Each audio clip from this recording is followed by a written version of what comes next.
Now, talking about contributing, our parenting expert, Nikki Bush, is here, and she's talking about the importance of getting our kids involved within volunteer programs in their communities.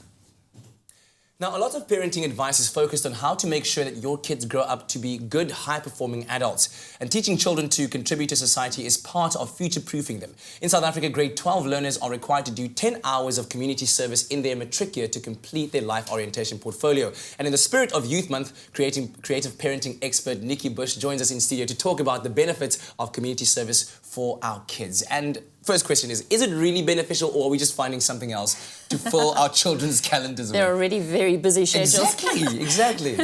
You know, we want to bring up children who are empathetic, compassionate, who have a heart for others. Yes. That makes the world go round. You know, that's the good stuff in life. And it's really easy in a very consumeristic, materialistic world for children to grow up believing that it's all about what they have and what they get that makes them happy. Yeah.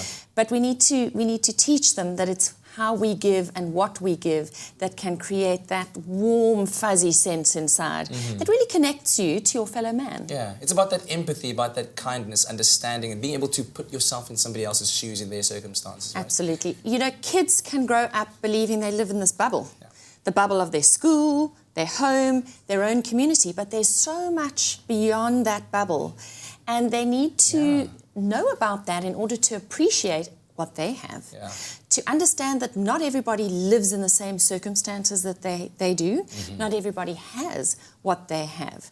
And there are some people in this world who are in very dire situations. Absolutely. So how do you as a parent then go about encouraging your child to dedicate some of their precious time towards community service? So, of course, it can happen in the family environment. We can, as a family, take on a challenge, you know, whether it be recycling our own rubbish, whether it be cleaning up our own community, our own environment, or whether it be going to an orphanage in our hometown, or whether it's going beyond the boundaries to a different place where you would never normally go, where people live in very, very different circumstances. Choosing a school is an interesting one because some schools really do practice community service as part of how they do things. Part of the brand of the school is that they are very community focused and children get a lot of opportunities within certain school communities to actually do community service. In fact, some schools, it is so important in some schools that they give school colours for community service. And that white blazer that everybody aspires to and only 2 or 3 kids get at the end of matric, today community service counts often for that white blazer. Yeah. And if you look at bursaries today, companies who are offering bursaries require that you do about 80 hours of community service by the time you get to the end of your high school career. Wow. That is a lot of time. It's a bit of start in grade 8. Exactly. Well, you do, actually. Yeah.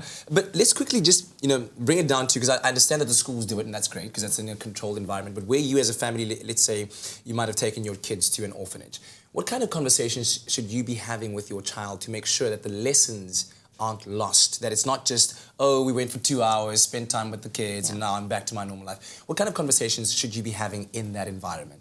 So we go back to the dining room table. I just love the dining room table because there you can sit back and reflect. So what happened today?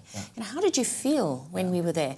You could be taking your child into an environment where maybe there are people with cerebral palsy or in wheelchairs, people who have handicaps, and this might not be part of your normal repertoire of conversation.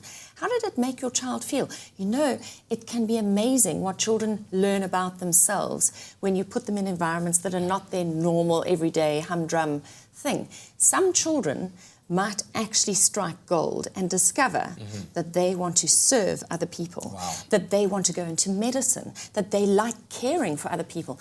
But often in those environments, you're not even dealing with the people. You're dealing with cleaning floors. You're doing stuff that you wouldn't normally do, and that's good. Yeah, and we'll carry on with this conversation later on, but it's inspired me to remember a quote by one of my favorite people in the world, Ellen DeGeneres, who said that teaching kindness should be part of the school curriculum. But we'll carry on with our conversation with Nikki Bush a little bit later on. Make sure you don't miss it.